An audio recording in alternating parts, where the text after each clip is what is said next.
Bapa di surga, Bapa di dalam nama Tuhan kami Yesus Kristus, puji ini merupakan kerinduan kami supaya Indonesia penuh kemuliaan Tuhan, Kota Kupang penuh kemuliaan Tuhan, Nusa Tenggara Timur penuh kemuliaan Tuhan.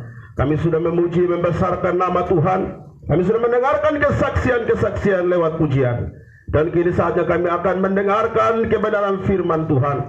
Tuhan mengurapi hamba-Mu yang sederhana dan biasa ini dengan urapan yang baru dan segar dari Tuhan. Setiap perkataan dan kalimat yang keluar dari mulut hamba adalah kiranya berasal dari Tuhan saja.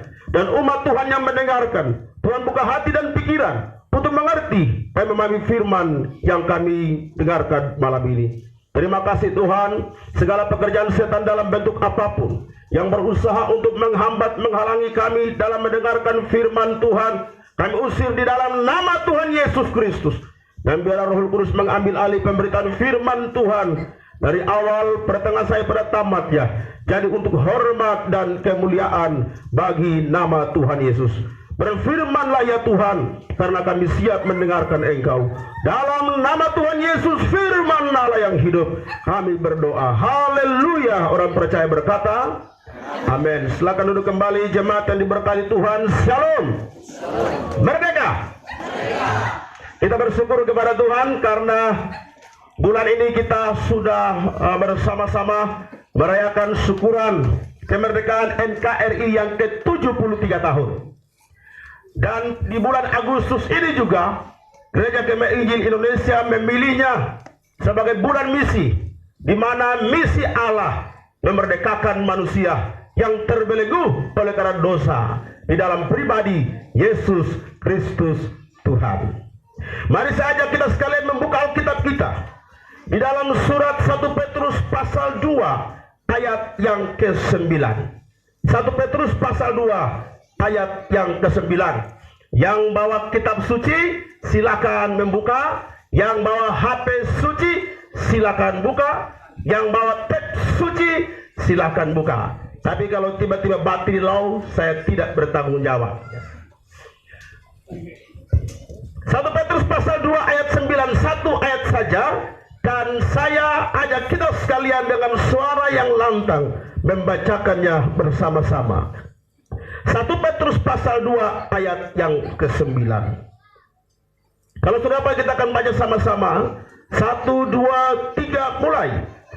Tetapi kamulah bangsa yang terpilih, imamat yang rajani, bangsa yang kudus, umat kepunyaan Allah sendiri, supaya kamu memberitakan perbuatan-perbuatan yang besar dari Dia yang telah memanggil kamu keluar dari kegelapan kepada terangnya yang ajaib. Izinkan sekali lagi saya bacakan buat kita. 1 Petrus 2 ayat 9. Tetapi kamulah bangsa yang terpilih, imamat yang rajani, bangsa yang kudus, umat kepunyaan Allah sendiri, supaya kau memberitakan perbuatan-perbuatan yang besar dari Dia yang telah memanggil kamu keluar dari kegelapan kepada terangnya yang ajaib. Dari bacaan Alkitab kita malam ini, saya akan memberikan sebuah topik yang menjadi dasar khotbah saya malam hari ini, yaitu tugas dan misi gereja yang berkesinambungan. Tugas dan misi gereja yang berkesinambungan. Saudara yang kekasih di dalam amanat agung Tuhan Yesus, itu saya mau katakan itu perintah amanat agung, perintah tanpa batas. Kenapa perintah tanpa batas? Perintah tanpa batas yang diperintahkan orang yang tidak terbatas dan disuruh pergi kepada atau sasaran bangsa-bangsa yang tidak terbatas, lalu dijalankan juga orang yang terbatas tetapi kuasa, tetapi Injil tidak terbatas. Maka saya sebut berkesinambungan, dia sambung menyambung sampai Tuhan datang. Jadi Tuhan Yesus Kristus mengamanatkan murid-murid untuk pergi mengabarkan Injil. Rasul Paulus, Rasul Petrus, dan rasul-rasul yang lain, bahkan di akhir daripada pemberitaan Injil, nyawa mereka menjadi taruhan. Mereka menjadi martir, mereka mati syahid oleh karena berita Injil. Tetapi berita Injil tidak berhenti sampai di situ, tidak berhenti pada saat mereka martir, tapi terus berkelanjutan. Setelah murid-murid mati, kemudian gereja abad pertama terus memberitakan Injil, bahkan sampai kepada kita pada malam hari ini, Injil terus diberitakan. Tugas dan misi gereja tetap jalan terus. Apapun terjadi, penginjilan jalan terus. Apapun terjadi, pekabaran Injil jalan terus sampai Tuhan Yesus datang kembali. Nah, tugas dan misi gereja yang berkesinambungan, dia sambung menyambung. Sekarang generasi kita, generasi Bapak Arion, generasi Bapak John, generasi Bapak Denny, generasi Bapak Pendeta Anis, Bapak Pendeta Thomas, generasi saya. Setelah saya pasti ada generasi dari orang yang berbeda, tetapi inti Injil tidak berbeda. Generasi berbeda, tetapi yang diberitakan tidak pernah berbeda sampai sangkakala berbunyi. Saudara-saudara diberkati Tuhan, apa saja tugas dan misi yang harus diteruskan oleh gereja, yang harus diteruskan oleh gereja masa kini dan sampai Tuhan datang. Saudara-saudara, disebutkan, diungkapkan dalam satu kalimat yang begitu indah tentang tugas gereja. Kita lihat kembali dalam bacaan kita. Dikatakan, tetapi kamulah bangsa yang terpilih, imamat yang rajani, bangsa yang kudus, umat kepunyaan Allah sendiri, supaya kau memberitakan perbuatan-perbuatan yang besar dari Dia. Supaya kamu memberitakan apa? Perbuatan-perbuatan yang besar dari Dia. Ini misi kita, untuk memberitakan perbuatan-perbuatan Tuhan yang ajaib. Kita akan renungkan dua hal berkaitan dengan topik pada malam hari ini. Yang pertama, kenapa kita harus memberitakan perbuatan-perbuatan besar dari Dia? Dan yang kedua, perbuatan seperti apa yang harus kita sampaikan, yang harus kita kabarkan. Kita lihat mengapa kita wajib memberitakan perbuatan-perbuatan Allah yang besar. Karena gereja adalah satu lembaga ilahi yang telah ditetapkan oleh Tuhan, didirikan oleh Tuhan dengan memiliki status yang luar biasa. Bangsa pilihan Tuhan, imamat yang rajani, bangsa yang kudus, umat kepunyaan Allah sendiri. Kenapa kita wajib memberitakan perbuatan Tuhan yang besar? Karena apa? Karena jemaat adalah lembaga yang didirikan Tuhan, lembaga ilahi yang didirikan Tuhan, yang dengan tujuan memberitakan kabar baik itu. Ada beberapa status yang disebut di sana. Yang pertama, gereja sebagai bangsa yang terpilih. Gereja sebagai bangsa yang terpilih. Gereja sebagai umat pilihan Allah dalam perjanjian baru sebenarnya mempunyai latar belakang dengan perjanjian lama. Ada kait-mengait, yaitu bangsa Israel sebagai umat pilihan Allah. Mereka dipilih Allah bukan karena jasa mereka. Mereka dipilih Allah bukan karena Allah tertarik. Mereka dipilih Allah karena semata-mata anugerah Allah. Amin. Jadi mereka dipilih Allah karena anugerah. Maka dalam perjanjian baru, orang-orang percaya kita juga dipilih dengan latar belakang kita yang berbeda-beda. Bahkan hal yang lebih ajaib lagi, yang tidak dapat diukur dengan akal dan rasio manusia adalah sebelum dunia dijadikan, kita sudah dipilih. Ini yang memang tidak masuk akal. Walaupun ada terjadi perdebatan sana sini, tetapi Allah kita Allah yang luar biasa, yang tidak bisa dijangkau dengan akal kita. Kalau Allah itu bisa dijangkau dengan rasio manusia, kalau Allah itu bisa dijangkau dengan akal manusia, maka itu bukan Allah. Amin. Karena Allah itu tidak terbatas. Suatu hari satu anak di pinggir pantai, lalu lewatlah seorang profesor dekat di pinggir pantai itu. Lalu dia melihat anak ini sedang bawa ember yang kecil duduk di pinggir pantai. Lalu profesor tanya, mau bikin apa nak dengan ember itu? Dia katakan, saya mau kasih kering ini samudra. Betul, mau kasih kering ini samudra? Iya. Dengan ember yang kecil itu? Iya. Mana mungkin ember yang kecil bisa keringkan samudra? Lalu anak itu bangkit dan berkata, benar profesor, demikian juga otak profesor yang kecil tidak bisa mengukur Tuhan yang besar. Jadi ini hal yang ajaib. Tuhan memilih kita sebelum dunia dijadikan. Itu hal yang ajaib dari pihak Tuhan. Kita adalah bangsa dan gereja yang dipilih. Dipilih dengan satu pengorbanan yang besar. Dipilih dengan satu penebusan yang besar. Allah melalui Yesus Kristus telah memanggil kita keluar dari kegelapan kepada terangnya yang ajaib. Jadi kalau dia sudah keluarkan kita dari kegelapan datang kepada terang yang ajaib, atau yang disebut eklesia. Eklesia artinya apa, saudara? Eklesia artinya dipanggil keluar dari kegelapan, datang kepada terang Kristus yang ajaib. Kegelapan yang menggambarkan kejahatan, yang menggambarkan dosa, yang menggambarkan satu keadaan yang tidak berpengharapan. Tapi puji Tuhan, dengan kehadiran Kristus, maka kita ditebus, kita dibebaskan, kita dilepaskan, dipilih dipindahkan dari kegelapan datang kepada terang Tuhan yang ajaib. Bahkan dikatakan kita dahulu bukan umat, tapi sekarang telah menjadi umatnya. Amin. Tanya orang di sebelah saudara, yakinkah kamu umat Tuhan? Yang di sebelah tidak ada orang, tanya tembok saja. Saudara, kita ini ngomong lurus-lurus, ikut lurus-lurus. Saya baru pulang dari Manado beberapa waktu yang lalu. Diceritakan ada satu kampung yang saya tidak sebut namanya. Itu kampung satu kata, dia punya nama. Kampung satu kata.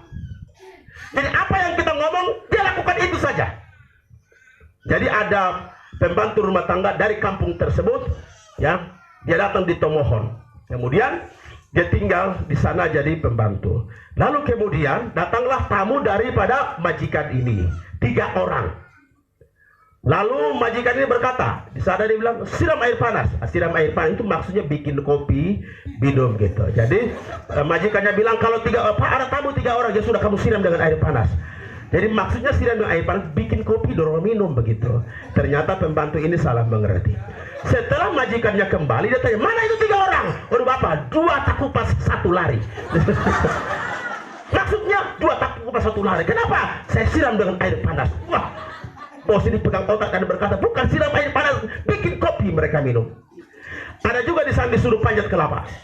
Kamu panjat kelapa, dia panjat kelapa dan tidak bikin apa-apa. Panjat saja kelapa, duduk di situ.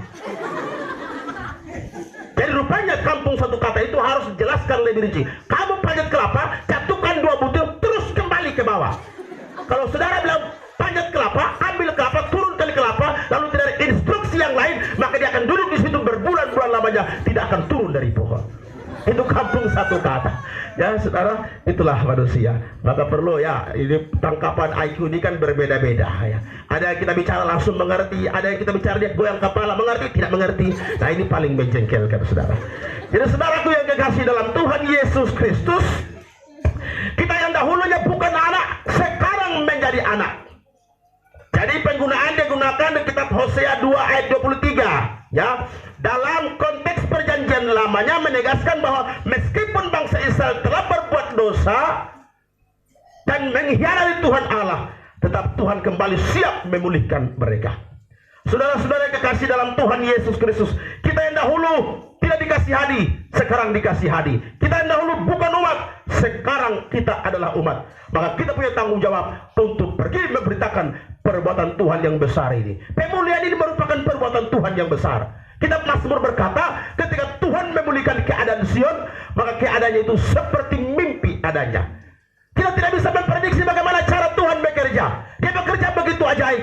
Dia bisa mengubah seseorang dari kehidupan yang lama datang kepada kehidupan yang baru, kehidupan yang tidak berkenan kepada Tuhan, kepada kehidupan yang berkenan kepada Tuhan. Dia ubahkan orang jahat menjadi orang baik, tapi dia tidak bisa mengubah orang jelek jadi ganteng. Nah, itu tidak bisa, saudara.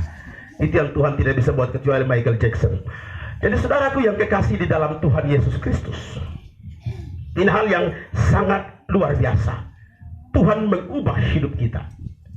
Pada suatu hari ada seorang ateis. Dia lewat di wilayah suku kanibal di Afrika. Lalu dia berjumpa dengan seorang kepala suku yang sedang membaca Alkitab. Alkitabnya sudah usang dan sobek-sobek. Lalu kemudian si ateis lewat dan bertanya, sedang apa kau? Lalu si bapak ini berkata, saya sedang membaca buku yang ajaib. Saya sedang membaca kitab suci. Lalu si ateis berkata, kamu masih percaya dengan kitab yang macam begitu? Buku yang macam begitu? Buku yang sudah usang? Buku yang sudah tidak zamannya lagi? Kamu masih membaca itu? Buang!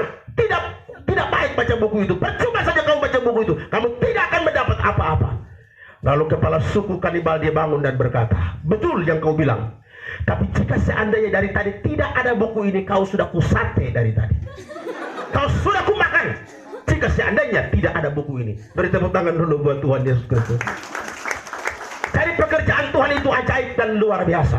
Maka orang-orang yang sudah dipulihkan Tuhan, orang-orang yang sudah diubahkan Tuhan, baik kecil besar, tua muda, laki perempuan, opa-opa, oma-oma, semua punya tanggung jawab memberitakan perbuatan Tuhan yang besar yang sudah Tuhan kerjakan dalam diri.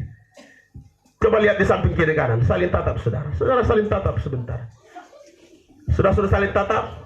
Senyumannya berbeda sebelum dia terima Yesus dan sesudah terima Yesus. Amin. Haleluya. Ya, kalau tembok tetap rata, saudara. Ya, tetap senyum. Beda. Orang yang di luar Tuhan dan di dalam Tuhan itu beda senyumnya.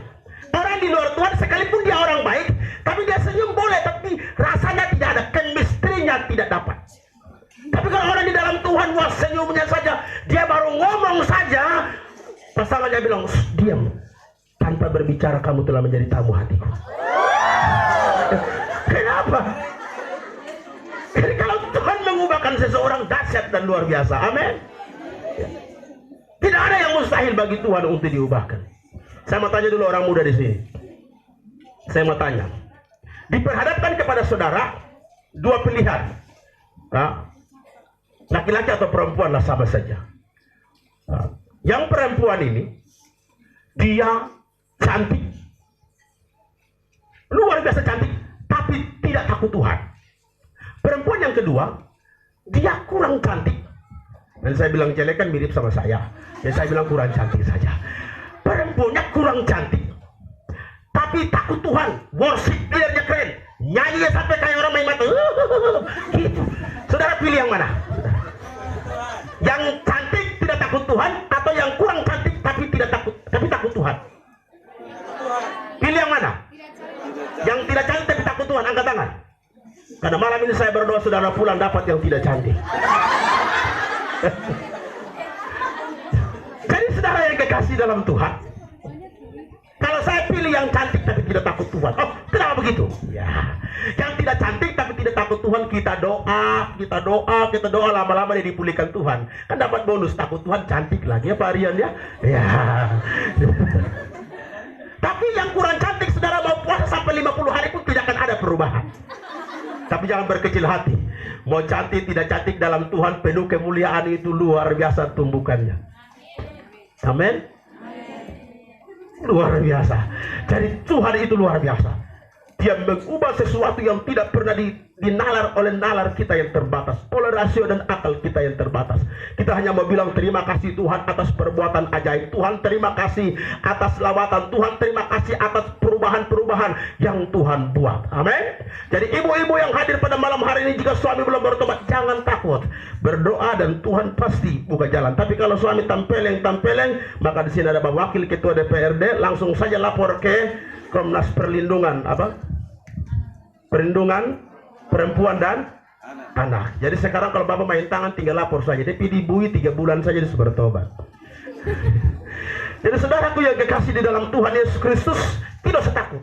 Tapi jangan juga memaksa Tuhan. Tuhan rubah suamiku. Saudara pikir Power Ranger? Ya, Tuhan pasti pulihkan tepat dengan waktu itu. Dia punya kuasa, tapi dia juga punya kedaulatan. Jadi bangsa yang terpilih, bangsa yang kudus, imamat yang rajani. Ya, kita lihat status gereja sebagai imamat yang rajani. Allah memilih bangsa Israel sebagai lambang kerajaan Allah. Orang Israel berbeda dari bangsa yang lain karena mereka mempunyai Tuhan yang betul-betul hidup, pemerintahan Allah yang begitu jelas, Allah yang hidup yang berkomunikasi dengan mereka. Sedangkan bangsa lain tidak punya Tuhan yang bisa berkomunikasi. Mereka punya Tuhan yang mati sehingga tidak bisa berkomunikasi. Bangsa Israel ini unik karena mereka disebut sebagai bangsa imamat. Itu berarti dalam bangsa ini terdapat pelayanan imam. Ya, pelayanan imam. Apa tugas seorang imam? Imam adalah seorang yang berdiri di antara Allah dan manusia, dan juga berdiri di antara manusia dengan Allah. Seorang imam, dia berdiri membawa aspirasi umat kepada Tuhan.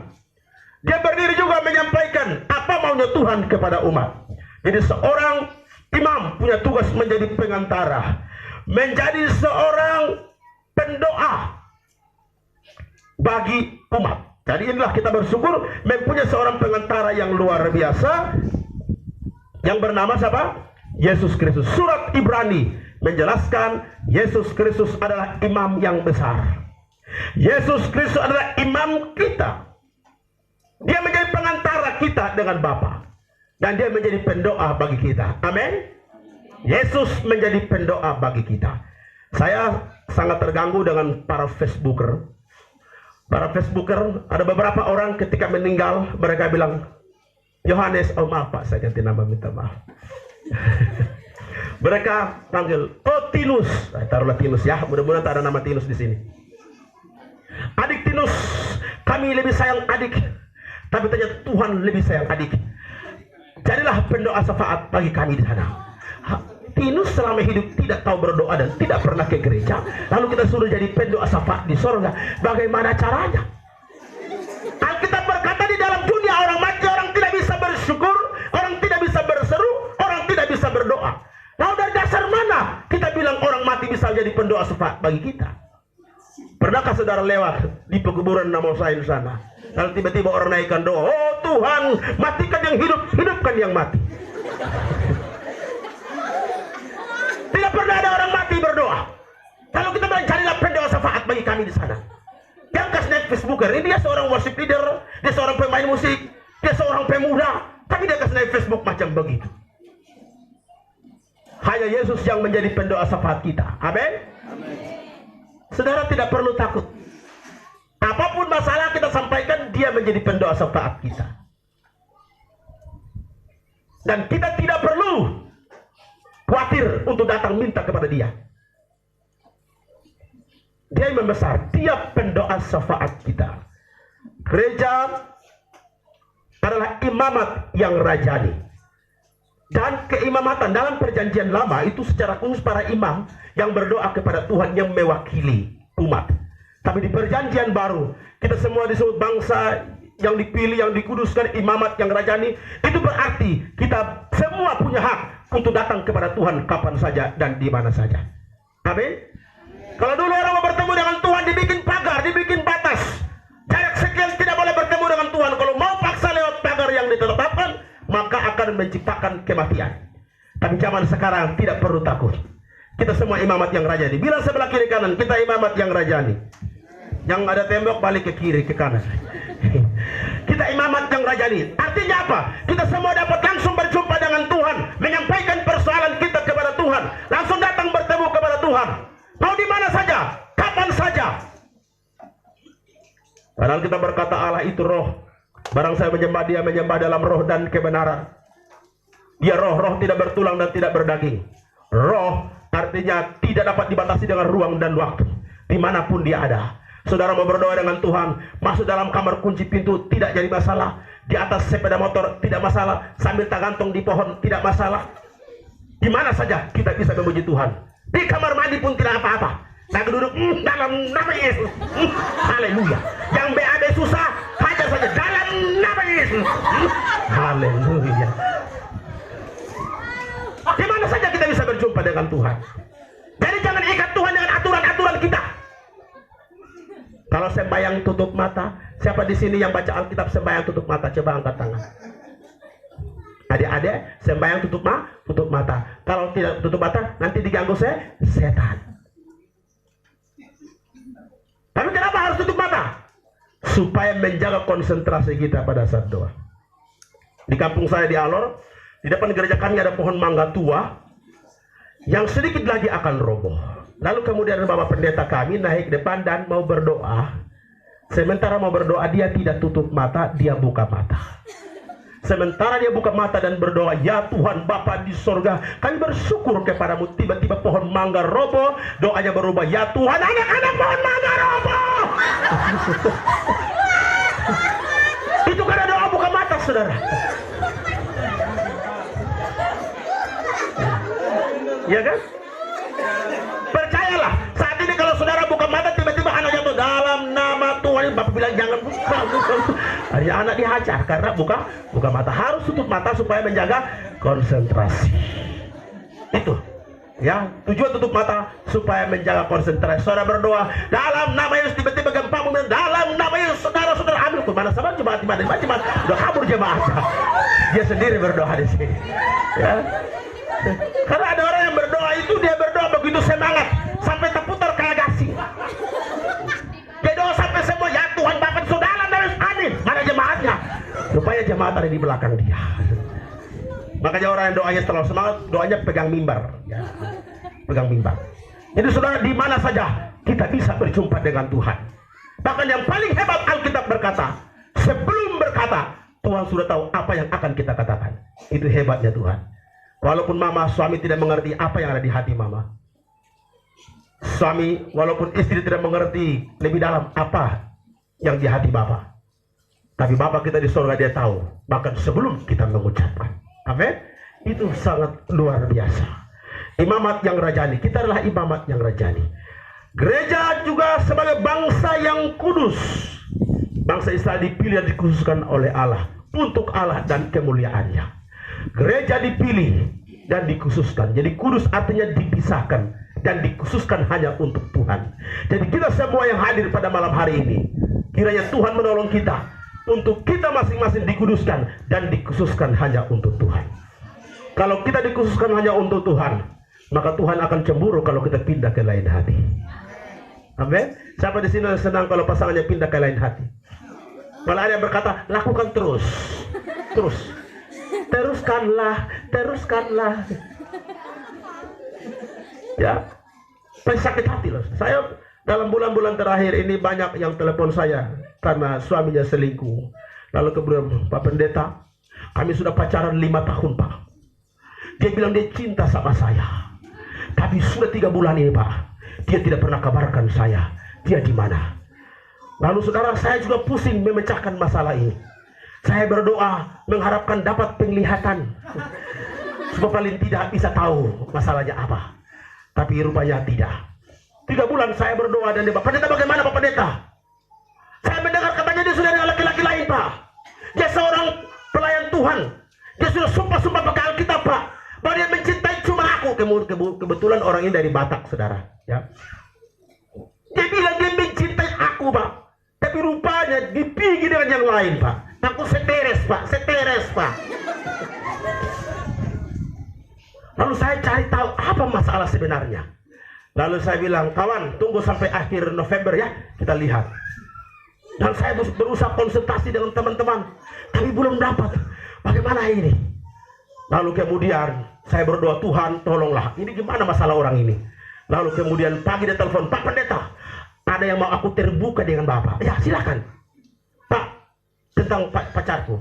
Lalu saya bilang begini, sebelum kau terbuka saya tanya dulu, pacaran kamu ini pacaran macam bagaimana ini? Lewat Facebook Pak. Oh lewat Facebook. Berapa tahun? 5 tahun Pak. Jadi pacaran online ya? Iya Pak. Ada pacaran online saudara ya. Jadi saya bilang selama 5 tahun sudah pernah berjumpa 1 kali saja? Belum pernah. Saya bilang kau bikin saya stres saja selama 3 bulan ini. Cinta macam apa sekalipun tidak pernah bertemu. Kau di Facebook. Pak dia cantik loh Pak. Saya bilang lai itu artinya konyado. Lai, jangan sampai itu badannya besar, dia bikin foto profilnya itu kecil, ramping. Ternyata kau bertemu mak drum besar ini. Dia cantik Pak, sudah dikirim fotonya sama aku. Sudahlah kawan, itu bukan jodohmu. Masa Bapak bilang bukan jodohku? Apa Bapak dapat penglihatan? Iya saya dapat penglihatan. Itu bukan jodohmu. Bagaimana jodoh tidak pernah bertemu hanya lihat Facebook saja? Lalu dia berkata, Pak Pendeta katanya dia ada di Bandung, saya mau ke sana. Menurut ramalan orang ini, wah sudah makin kacau orang ini. Tapi akhirnya dia berkata, saya akan ke Bandung. Saya bilang, ya kalau kamu punya uang banyak dari Medan ke Bandung silakan saja. Tapi saya pastikan itu bukan jodohmu. Jadi kalau kau betul-betul bertemu sama dia, telepon saya.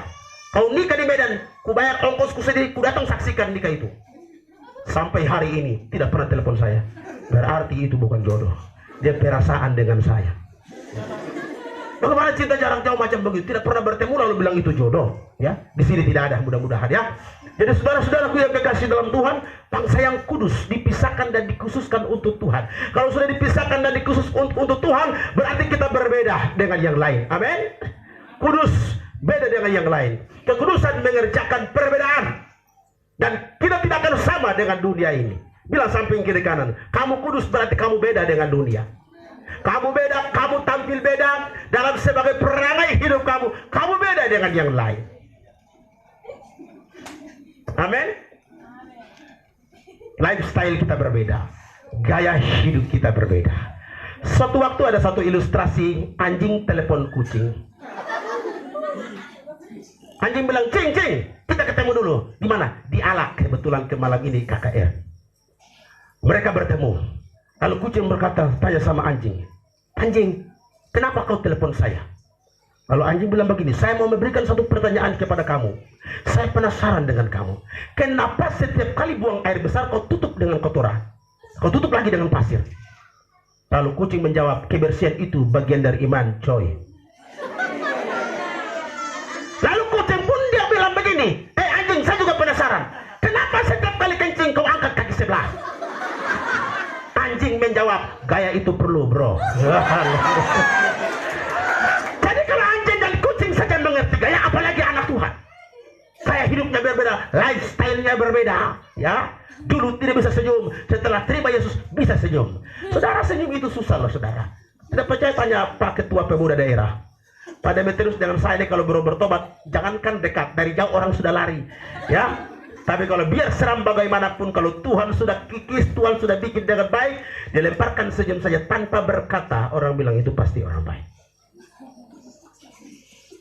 Senyumnya berbeda, amin. Ketemu shalom, apa kabar, luar biasa.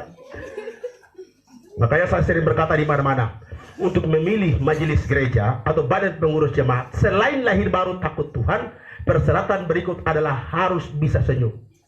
Kalau majelis itu tidak bisa senyum, minta maaf Bapak, tahun depan Bapak ikut kursus senyum dulu, baru datang.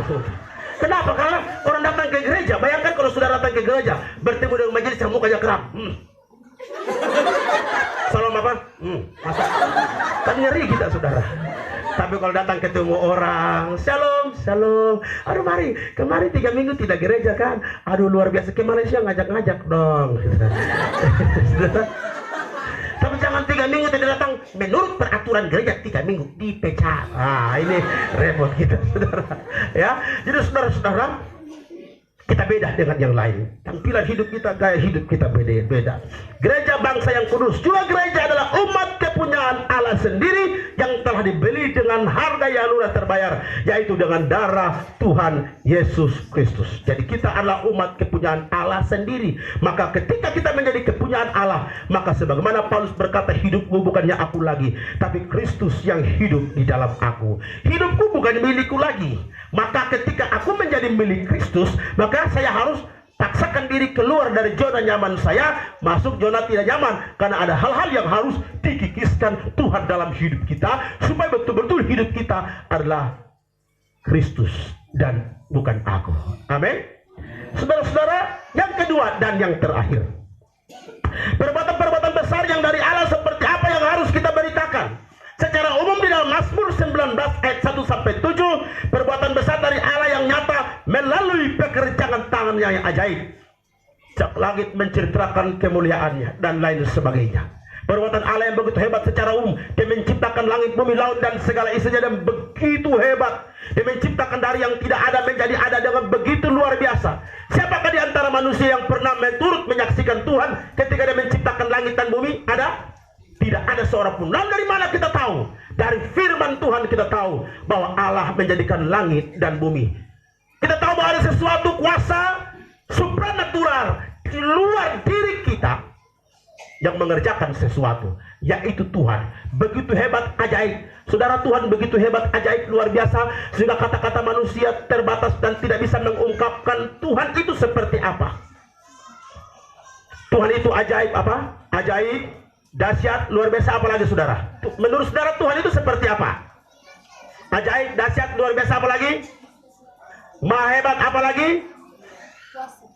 Di luar dari itu sudah terbatas kata-kata manusia. Maka dalam Alkitab kita lihat ditulis kemuliaan Tuhan seperti matahari, berarti kualitasnya lebih daripada matahari. Dan kata-kata manusia tidak bisa menggambarkan. Apalagi perbendaharaan kata Indonesia ini kan terbatas, saudara. Saudara yang biasa naik feri cepat, Rote Kupang, kalau pulang orang tanya, kamu dari mana? Dari Rote. Naik feri apa? Express. Express itu bahasa Indonesia atau bahasa Inggris?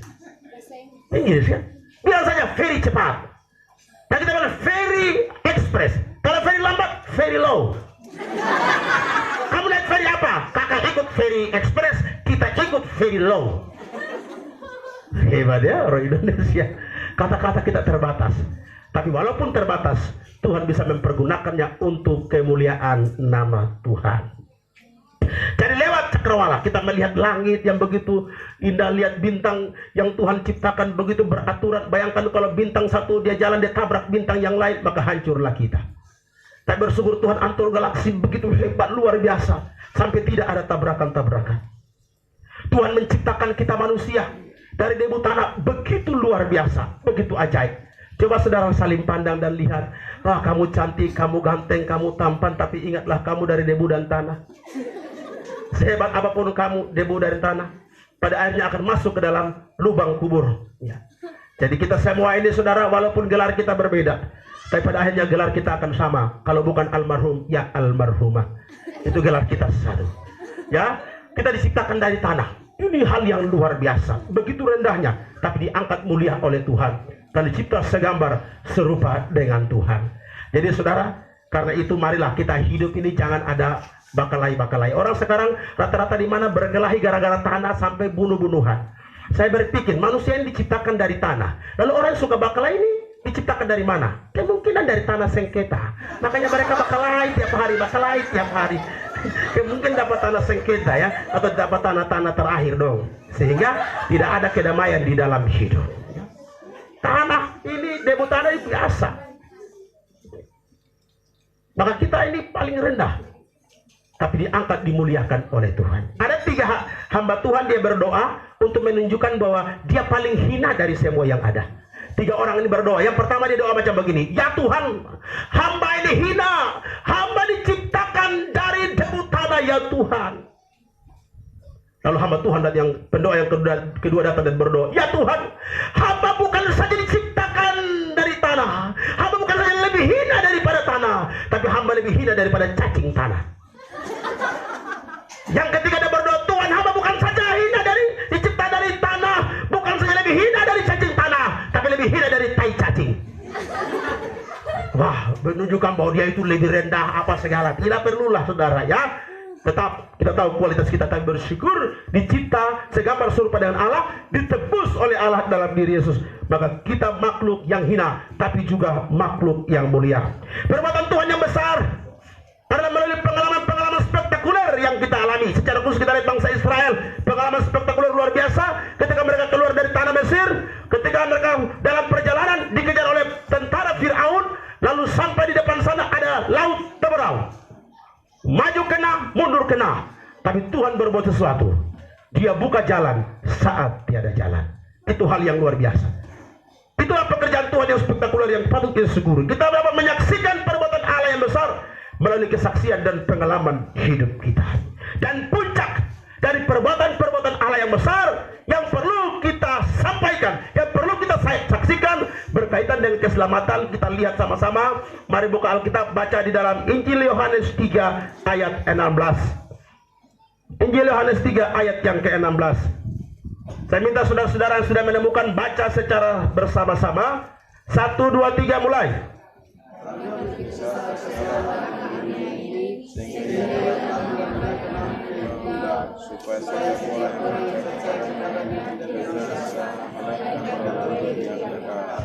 Luar biasa. Ini puncak dari perbuatan Allah yang besar, di mana manusia yang dicipta segambar serupa dengan Allah jatuh ke dalam dosa. Dan Roma 3 ayat 23 berkata, semua orang telah berbuat dosa dan telah kehilangan kemuliaan Allah. Roma 3 ayat 10 berkata, tidak ada yang benar, seorang pun tidak. Dan itu berarti murka Allah itu akan turun ke atas mereka. Kami puji Tuhan, karena begitu cinta kasih Tuhan kepada kita, sehingga dia mengirim putra tunggalnya datang untuk mati bagi kita, supaya kita memperoleh hidup yang kekal. Karena begitu besar kasih Allah akan dunia. Kasih Allah akan dunia. Jadi Tuhan Allah kasihnya dinyatakan ke seluruh dunia, kepada segala bangsa. Tetapi hidup kekal hanya disediakan bagi orang-orang yang merespons kasih Tuhan. Begitu besar kasih Allah, karena begitu besar. Ini menyatakan kualitas kasih yang tidak main-main, kualitas kasih yang tidak dapat diukur dengan apapun. Dari terbitnya matahari sampai pada terbenamnya pun tidak sanggup mengukur kasih kebesaran Tuhan yang begitu luar biasa. Kasih Allah begitu besar akan dunia, sehingga ia mengaruniakan anak yang tunggal, supaya setiap orang yang percaya kepada tidak binasa, melainkan beroleh hidup yang kekal. Itu berarti Di luar Yesus Kristus tidak ada kemungkinan memperoleh hidup yang kekal. Amin. Yohanes 14 ayat 6 berkata, akulah jalan dan kebenaran dan hidup. Tidak ada seorang pun datang kepada Bapa atau masuk surga tanpa melalui aku. Ini satu ucapan yang luar biasa. Kenapa dia berkata demikian? Berani berkata demikian? Dua hal. Pertama, karena memang dia Tuhan. Yang kedua, memang dia yang punya surga. Amin. Dia yang punya surga. Maka orang yang punya surga bicara tentang surga, kita percaya. Kalau Robin Laana bicara tentang Amerika, saudara percaya? Amerika luar biasa. Lihat di mana? Di TV. Percaya? Tidak percaya kan? Lalu kalau saya tanya saudara diundang Presiden Joko Widodo pergi ke istana, saudara pergi? Saudara pergi ke sana? Kenapa saudara pergi? Kan dia pemilik takhta untuk 2 periode kan? Tapi kalau Jokowi Benu yang undang saudara, kira-kira pergi? Jokowi Benu undang saudara ke istana presiden, saudara ikut? Apa hubungannya Jokowi Benu? Hanya nama saya Jokowi. Tapi yang satu presiden, yang satu Benu, ya. Itu bedanya di situ. Sehingga dia tidak berani ke sana. Yesus pemilik sorga, dia datang dari sorga, dan dia bicara tentang sorga, dan jalan yang jelas disampaikan bahwa jalan itu hanya melalui dia, dan tidak ada jalan yang lain. Hanya dia saja. Akulah jalan, akulah kebenaran, akulah hidup. Akulah. Ini seolah-olah Yesus sombong ya. Ini seolah-olah sombong. Akulah. Karena saudara jumpai dalam kitab manapun, tidak akan saudara jumpai seorang berani bicara akulah jalan, akulah kebenaran, akulah hidup, kecuali Yesus Tuhan. Beri tepuk tangan dulu buat Tuhan. Maka bersyukurlah punya Yesus. Maka pegang Yesus. Sekali Yesus, tetap Yesus. Amin. Bilang orang di sebelah, sekali Yesus, tetap Yesus. Apapun terjadi, sekali Yesus, tetap Yesus. Mau lapar, tidak apa-apa, sekali Yesus, tetap Yesus. Karena setiap orang yang mengambil keputusan ikut Yesus, maka dia harus tinggalkan zona nyaman, masuk dalam zona yang tidak nyaman. Ketika sebelum saudara terima Yesus, orang tampar saudara, saudara balik tampar. Orang maki saudara, saudara balik maki. Lalu saudara berkata, beta puas, beta maki dia, beta puas. Tapi setelah saudara terima Yesus, saudara dimaki, saudara harus balas memberkati. Ini zona tidak nyaman. Ikut Yesus tidak enak, saudara. Enak gak ikut Yesus? Nah, di sini saudara bingung. Kalau tidak enak ikut Yesus, kenapa kita ikut Yesus? Karena janji akan kekekalan, itulah yang membuat kita bertahan di dalam Dia. Amin. Apa gunanya seorang memiliki dunia tapi kehilangan nyawanya? Lebih baik makan tahu dan tempe saja, tapi bersama dengan Yesus, daripada berlimpah kekayaan tapi binasa. Lebih baik berjalan dalam lembah kekelaman tapi bersama Yesus, daripada ke Transmart tanpa Yesus, gempa goyang habislah kita. Lebih baik aku mati dengan penyakit kankerku di dalam Yesus, daripada aku sehat tapi di luar Yesus. Sadrak, Mesak, Abednego berkata, kami tidak akan menyembah patung Tuanku Raja. Kami yakin Allah kami akan menolong kami. Tapi Raja dengar, sekalipun Allah tidak menolong kami, kami tidak akan menyangkal iman. Ini yang harus diajarkan pada umat. Saudara minta kesembuhan ilahi, lalu tidak sembuh, saudara menyangkal Tuhan atau tetap percaya kepada Tuhan? Sehingga kita lihat kalau KKR kesembuhan ilahi, semua rame-rame lari di sana. Tidak salah, tapi motivasi salah. Ketika Benny Hinn datang di Ancol tahun 2003, kami hadir di sana, saudara. Kurang lebih 2,8 juta warga, baik Kristen maupun bukan Kristen, semua padati Ancol. Dan ada satu bapak dia bersaksi, puji Tuhan, saya sudah sembuh dari serangan jantung. Malam itu dia pulang, besok pagi jam 6 meninggal kembali kena serangan jantung. Yang salah siapa? Tuhan Yesus yang salah atau Benny Hinn yang salah atau dia yang salah? Jadi saudara berdoa, sakit sembuh, lalu kalau sakit dan tidak disembuhkan, masih percaya Tuhan atau tidak? Saudara melamar kerja, lalu tidak diterima kerja, masih percaya Tuhan tidak? Saudara melamar dan tidak dapat, tunggu saja dilamar. Jadi iman ini harus iman radikal.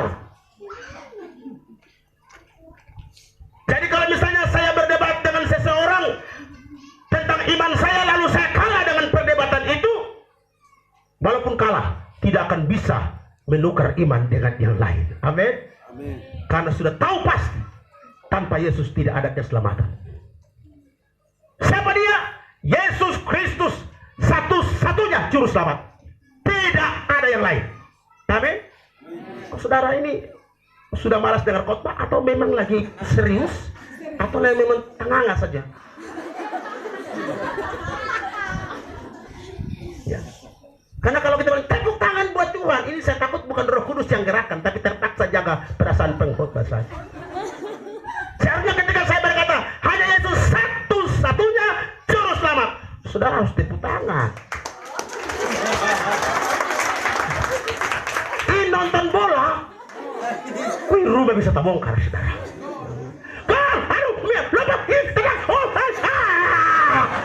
Dia marah-marah orang yang main bola, padahal dia main bola di desa saja tidak lolos juga. Dia marah-marah orang yang main bola di Jakarta sana. Kita teriak histeris luar biasa. Wow!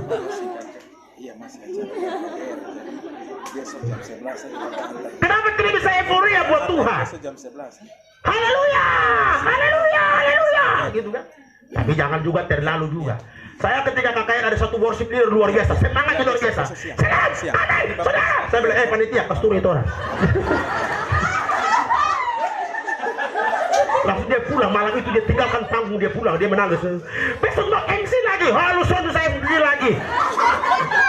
Kan sulit membedakan, ini Roh Kudus yang penuh dia atau roh setan yang rasuk dia atau karena memang emosi yang tidak dikendalikan. Semangat itu ada di pung aturan, yo. Semangat yang terlalu berlebihan. Ada sampai semangat itu dia tidak tahu kalau papan di antara papan ini ada papan kemiri di tengah. Kita buat iblis kita hancur, dia banting kaki langsung tolong, tolong. Jadi orang bukan hancurkan setan, orang tolong MC lagi. Jadi semangat itu ada ukurannya, ya. Jangan semangat terlalu berlebihan. Maka MC sebelum naik di panggung dia periksa, Pak ini panggung dari besi atau dari kayu? Periksa baik-baik. Jangan sampai ada papan satu di tengah begitu, saudara robot turun ke bawah, orang bukan usir setan, orang tolong saudara dengan ambulans. Hanya Yesus satu-satunya juru selamat, tidak ada yang lain. Yang kedua, hanya Dia pengurus kita. Yang bisa menguruskan kita cuma Yesus dan darahnya yang berkuasa. Amin. Tidak ada lain yang bisa. Perbuatan baik tidak bisa menguruskan, tidak bisa menyucikan. Alkitab berkata dalam kitab Yesaya, bahkan kesalehan kita pun seperti kain kotor. Saleh saja seperti kain kotor, apalagi tidak saleh. Saleh saja seperti kain kotor, apalagi tidak saleh. Walaupun namanya saleh.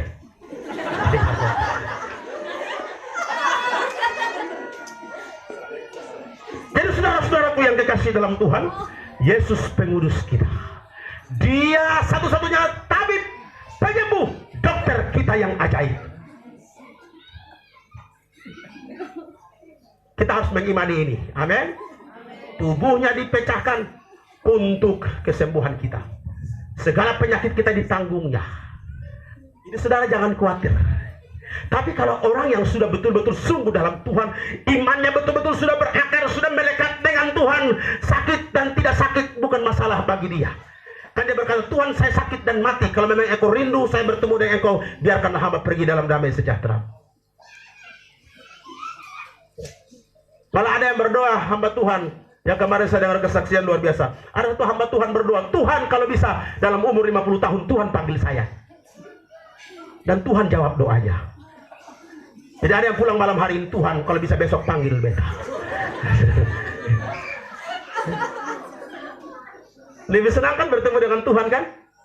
Siapa di sini lebih senang mau cepat bertemu dengan Tuhan? Tuhan jangan cepat-cepat panggil. Kata Paulus, adalah lebih baik aku pergi karena berjumpa dengan Tuhan, tapi lebih baik aku tinggal supaya memberi buah bagi kamu. Berarti saudara tidak mau cepat-cepat pulang ke sorga, maka berbuahlah buat Tuhan. Beritakan Injil, beritakan perbuatan baik Tuhan lewat tingkah laku hidup kita, lewat kata-kata. Sebenarnya Injil yang paling nyaring bunyinya adalah Injil tingkah laku. Injil tingkah laku tanpa bersuara, tapi lebih laris daripada bersuara. Amin. Luar biasa. Disakitin dia senyum saja. Jadi itu ada tingkatan-tingkatannya. Jadi SD, SMP, SMA sampai dokter. Jadi kalau disakitin Tuhan, masalahku luar biasa Tuhan. Dapat ijazah SD. Dapat ijazah SMA lagi. Tuhan, sedih Tuhan. Dapat ijazah SMA.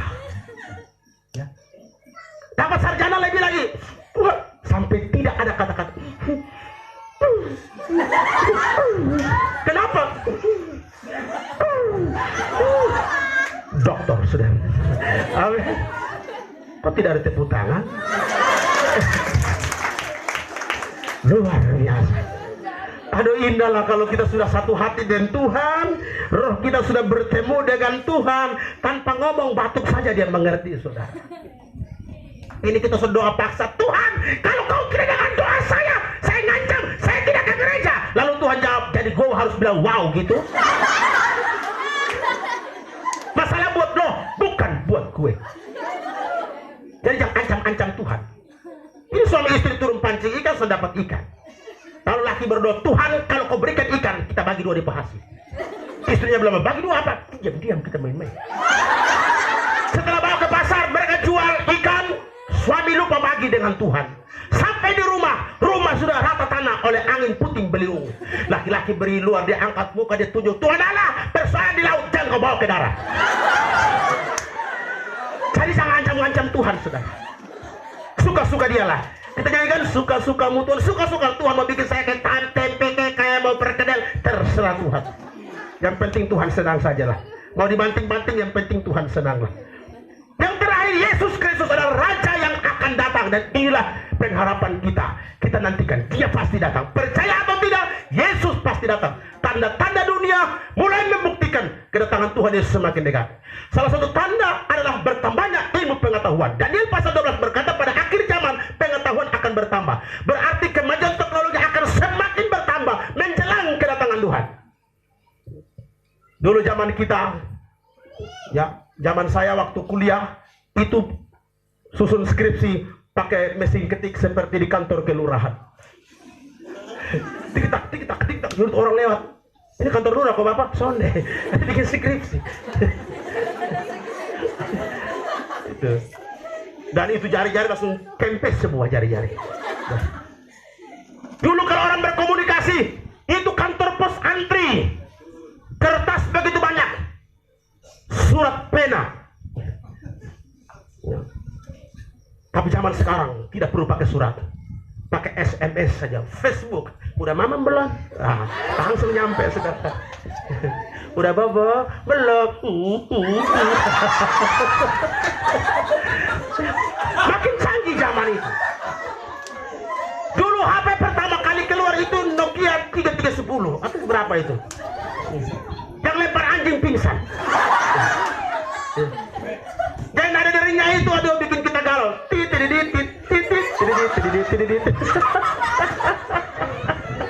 Itu nada dering paling galau. Suatu waktu di Jakarta dengan teman saya seorang pendeta, dia bawa HP. Begitu pas masuk gereja, langsung nadanya berbunyi. Sadarkan aku Tuhan, dia bukan bil. Wih, bapak ini telepon dari gimana tuh? Aduh, luar biasa. Hai, dahsyat ya. Semakin bertambah teknologi. Telah diriset, disiapkan pemukiman di planet Mars. Ya. Itu sudah 100 orang pendaftar dari seluruh dunia sudah daftar diri. Mereka akan tinggal di sana, segala fasilitas akan disiap di planet Mars sana. Dan penerbangan disiapkan cuma sekali penerbangan, tidak ada penerbangan pulang. Jadi saudara ke sana tidak pulang kembali, tinggal di sana selamanya. Jadi ada yang berminat silakan, pendaftarannya cuma 100.000 rupiah. Silahkan, tapi tidak pulang punya, gitu ya.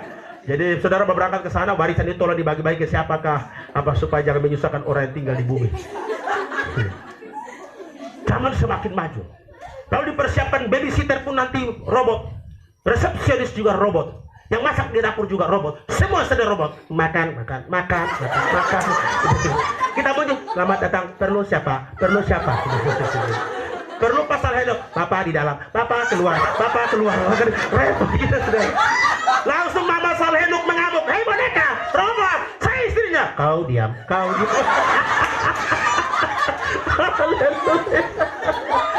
Jadi perkembangan teknologi begitu luar biasa, saudara. Saya duduk menganalisa dan berpikir, suatu saat kita tidak perlu capek-capek ketik di komputer. Kita cuma bilang, kepada yang terhormat dia muncul sendiri. Kepada yang terhormat Bapak Wakil Ketua DPR Alor, salah Kupang, dia mundur, salah. Jadi kalau itu salah itu, dia mundur kembali. Ini makin canggih, saudara. Ini hal yang sangat luar biasa. Orang semua berefuria dengan kemajuan teknologi. Tapi Tapi anak Tuhan yang takut Tuhan, yang selalu hidup dengan firman, dia akan tahu itu salah satu tanda kedatangan Tuhan. Oleh sebab itu marilah kita gunakan teknologi untuk kemuliaan nama Tuhan sebelum dimanfaatkan oleh antikris. Dan sekarang ini ada yang kalau orang pakai teknologi bilang itu antikris. Tidak, antikris belum muncul sekarang. Memang rohnya lagi jalan-jalan, tapi dia belum muncul secara fisik. Pakai ini apa? Pakai LCD, itu katanya antikris punya. Hamba Tuhan khotbah pakai tape bilang itu antikris punya. Suatu waktu di Alor saya lagi khotbah, orang bilang, Pak Pendeta, ada satu hamba Tuhan bikin heboh di sana. Bilang apa? Dia bilang Pol PP itu antikris. Dari mana antikris? Dia bilang Pol PP itu kan P-nya 3, coba balik, pasti angka 6-nya 3 katanya. Saya bilang ini orang ini memang tidak beres ini ya, saudara. Ya, jadi kita mari gunakan teknologi yang ada untuk kemuliaan nama Tuhan.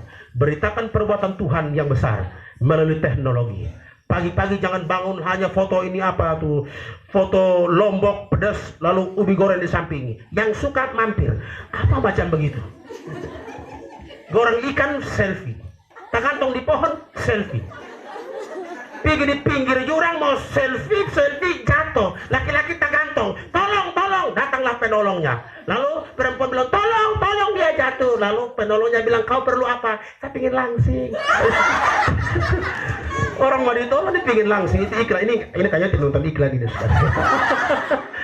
Jadi saudara yang kekasih, mari kita menggunakan apa yang ada untuk memberitakan perbuatan Tuhan yang besar. Kita tidak bisa membalas kebaikan Tuhan. Kita tidak bisa membalas semua yang Tuhan bikin.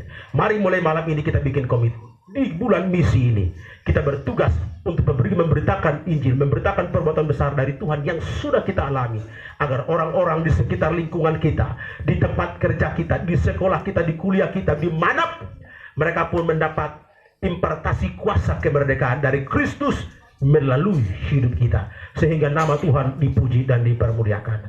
Maka tugas dan misi gereja yang berkesinambungan adalah memberitakan perbuatan besar dari Allah sampai jam Maranatha itu berbunyi. Kita berdoa. Ya Tuhan Bapa di sorga, kami mengucap syukur pada malam ini karena atas rahmat anugerah dan pertolongan Tuhan, kami boleh berkumpul bersama-sama memuji Tuhan. Kami mendengarkan firman Tuhan yang memberikan kami, mengingatkan kami akan tugas dan misi gereja yang terus berlangsung sampai Tuhan datang. Ampuni kami kalau kami sudah banyak menyanyikan waktu untuk tidak berbicara tentang Kristus. Ada banyak orang di sekitar kami yang terhilang. Keluarga kami, mungkin suami, mungkin istri, mungkin orang tua, mungkin adik dan kakak yang terhilang. Namun kami tidak memiliki kepekaan untuk menyelamatkan mereka. Pakai kami Tuhan malam hari ini. Kami mau berkomitmen di hadapan Tuhan. Baik sebagai pendeta penginjil vikaris, baik sebagai mahasiswa-mahasiswi, baik sebagai pejabat daerah, baik sebagai pegawai negeri, baik sebagai para wira swasta, baik sebagai ibu rumah tangga. Semoga kami berkomitmen malam ini untuk menyaksikan Kristus kepada orang lain. Taruhkanlah perkataan-perkataan bijaksana dan hikmat dari Tuhan. Berikan roh keberanian kepada kami untuk memberitakan Injil, menyampaikan kepada dunia bahwa di luar Yesus tidak ada kemungkinan untuk diselamatkan. Maka kami perlu datang kepada Dia yang berkata, akulah jalan dan kebenaran dan hidup. Tidak ada satupun datang pada Bapa kalau tidak melalui aku. Bahwa di bawah kolong langit ini tidak ada nama lain yang menyelamatkan selain nama Yesus Kristus Tuhan yang menyelamatkan kita. Terima kasih Bapa. Biarlah malam ini kami pulang dengan memahami, mengerti dan melaksanakan misi dan tanggung jawab yang Tuhan berikan kepada kami. Terima kasih Bapa. Dalam nama Yesus Kristus, firman Allah yang hidup, hamba berdoa. Haleluya, haleluya. Orang percaya berkata, dan Tuhan berkata, saya kembalikan kepada warsi medan. Haleluya. Kita berikan kemuliaan bagi Tuhan. Sungguh firman Tuhan sungguh luar biasa bagi kita semua. Terima kasih kepada Bapak Pendeta Markus yang telah menyampaikan firman Tuhan bagi kita. Kita akan sama-sama memberi persembahan bagi Tuhan. Selamat memberi, Tuhan Yesus memberkati kita semua. Bersama kita nyanyikan dalam nyanyian kemenangan iman nomor 266, Tuhan pelindungmu. Di badai topan dunia Tuhan mula pelindungmu, dan seterusnya.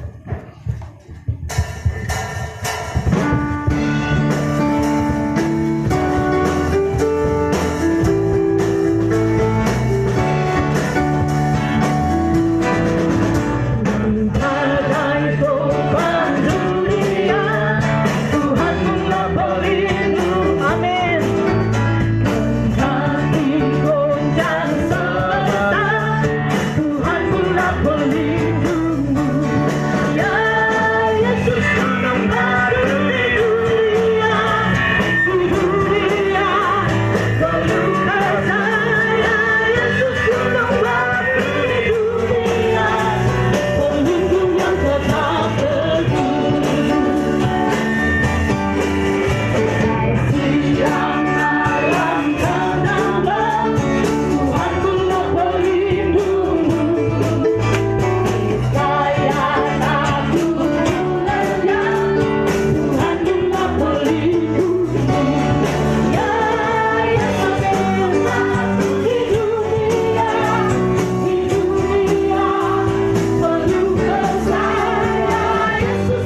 Segala puji syukur kami naikkan kepada Tuhan Yesus sebagai pemilik kehidupan kami. Termasuk di malam ini merupakan malam misi yang terakhir di bulan Agustus Gereja Kemai Injil Indonesia. Bersama dengan Jemaat POSPI Philadelphia. Kami ada di sini dan kami bersyukur buat campur tangan Tuhan dari awal sampai berakhirnya kebaktian ini. Karena itu ya Tuhan, kami mau berdoa untuk semua persembahan yang telah kami beri. Tuhan memberkati setiap pemberian ini, supaya pemberian-pemberian kami ini dapat dipakai menjadi alat dalam misi Tuhan di dunia ini, secara khusus di lingkungan Gereja Kemai Injil Indonesia. Dan kini saatnya Tuhan, kami hendak kembali ke rumah tangga kami masing-masing. Kami mohon berkat-Mu bagi kami sekalian. Saudara-saudari yang dikasihi Tuhan, kembalilah dalam damai dan sejahtera daripada Allah Bapa, Putra, dan Roh Kudus. Tuhan selalu dan senantiasa menyertai dan memberkati kita semua. Malam ini kekal selama-lamanya. Yesus datang pada kali kedua, menjemput kita sebagai saleh-salehnya. Di dalam nama Tuhan Yesus Kristus kami berdoa dan mengakhiri seluruh rangkaian kebaktian kami malam ini. Haleluya. Amin. Terima kasih, silakan duduk kembali. Kesempatan selanjutnya saya berikan kepada Bapak Dario. Ya, terima kasih pada malam hari ini buat semua kehadiran Bapak Mama adalah satu sukacita bagi kita, rasa syukur di mana bangsa kita genap 73 tahun ya, luar biasa. Dan juga kita bagi Gereja Kemai Injil juga merayakan menyambut juga pengisi ini untuk bisa merasakan kasih Tuhan. Dan kita akan mendengarkan kata dari ketua daerah mengenai rasa syukur kita untuk bulan misi. Untuk itu saya persilakan.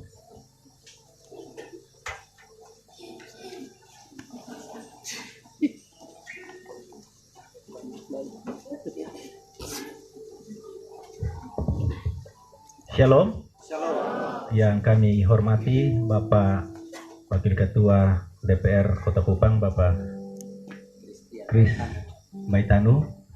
Yang terhormat dan kami kasihi Bapak Ketua Wilayah Gereja Kemai Injil Indonesia, Wilayah Indonesia Timur II, dan juga hamba-hamba Tuhan Gereja Kemah Injil Indonesia yang hadir malam ini, semua jemaat yang hadir dan juga yang kami kasihi saudara bersaudara di dalam Tuhan. Malam ini kita bersyukur karena Tuhan memberikan kesempatan kepada kita untuk menikmati hadirat Tuhan, menikmati lawatannya dalam bulan misi.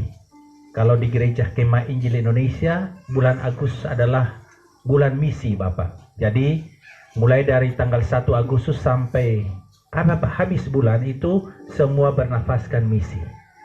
Karena Tuhan tidak mementingkan banyaknya gereja, Tuhan tidak mementingkan bagusnya gereja, Tuhan tidak mementingkan banyak jumlahnya orang, tetapi Tuhan mementingkan adalah bagaimana kita bisa pergi dan memberitakan Kristus.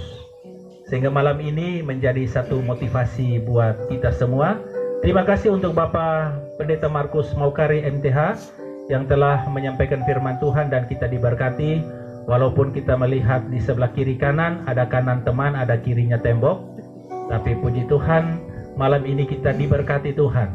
Dan biarlah apa yang kita sudah nikmati malam ini menjadi sesuatu yang berharga bagi kita. Karena apa? Tugas kita sebenarnya adalah pergi dan memberitakan Kristus bagi setiap orang yang membutuhkannya. Untuk itu, kami juga dari daerah mengucapkan banyak terima kasih kepada Gereja Kemah Injil Indonesia, Philadelphia Oisapa, dan juga Gereja Kemah Injil Indonesia Pos PI, Philadelphia, Alak, yang bekerja sama pada malam hari ini mensukseskan satu pekerjaan Tuhan yang luar biasa. Semua atribut, aksesoris, dan semua hal disiapkan dengan baik. Dan ini adalah satu kebanggaan kita untuk kemuliaan Tuhan. Untuk itu, dari tempat ini kami dari Badan Pengurus Daerah tetap mendukung semua pelayanan-pelayanan yang ada di Gereja Kemah Injil, khususnya yang ada di Alak sini. Memang untuk sementara masih bergumul dengan tanah, tapi kita yakin dan kita percaya yang kita lakukan adalah pekerjaan Tuhan, bukan pekerjaan kita. Dan waktu kita melakukannya dengan benar, hati tulus dan kebersamaan, apapun yang menjadi mustahil bagi kita, dibuat Tuhan menjadi tidak mustahil. Amin. Untuk itu biarlah melalui kesempatan ini kita diberkati, dan pada akhirnya untuk seluruh warga Gereja Kemah Injil Indonesia yang sudah kita jalani bersama-sama pada bulan ini, bulan Agustus, bulan misi bagi kita, dan semangat api Injil itu tetap kita kobarkan mulai dari hari ini sampai Maranatha Tuhan menjemput kita selesai. Shalom dan selamat malam. Terima kasih Bapak Ketua Daerah Gereja Kemah Injil Daerah Kupang NTT. Kita juga akan mendengarkan sapaan dari orang tua kita ya, dari tempat ini mana merasakan kasih Tuhan yang luar biasa. Wakil dari rakyat sesuai dari wilayah daerah tempat ini, Bapak Christian Baitang, saya persilakan.